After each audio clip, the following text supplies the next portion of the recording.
question about the event properties. So trying to use the hold property constant in the funnel chart. So basically we haven't created a first event or the property on that second event. So we're trying to think through how we can so that we can use that hold constant feature. So the hold constant, it basically has to match, so it has to be the exact same property value present on both, on like all the events you would want to hold constant. And then so you're saying that they're too granular in nature, so there's no like roll up property or anything like that. Is that correct? Yeah, basically event one comes from the entity CRUD schema.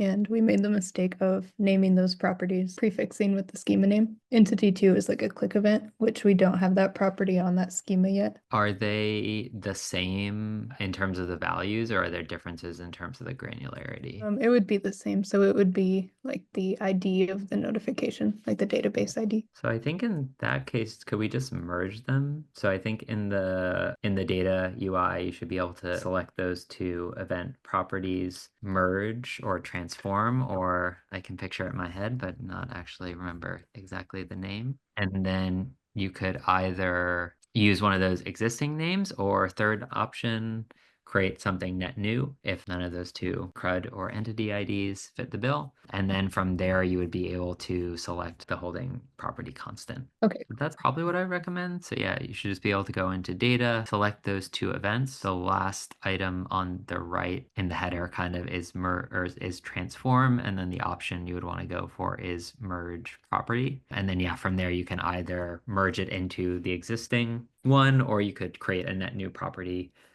with a different name. The distinction that I guess call out, which is kind of that question that I asked, is if these had totally different values, could be fine to commingle them, but then those values would be commingled. So if the CRUD ID and the entity ID were different in nature, that would basically be a failure, quote unquote. So we would say those don't match, so therefore the user didn't complete the funnel. So like if one was an integer and the other is a string. Yeah, exactly, exactly.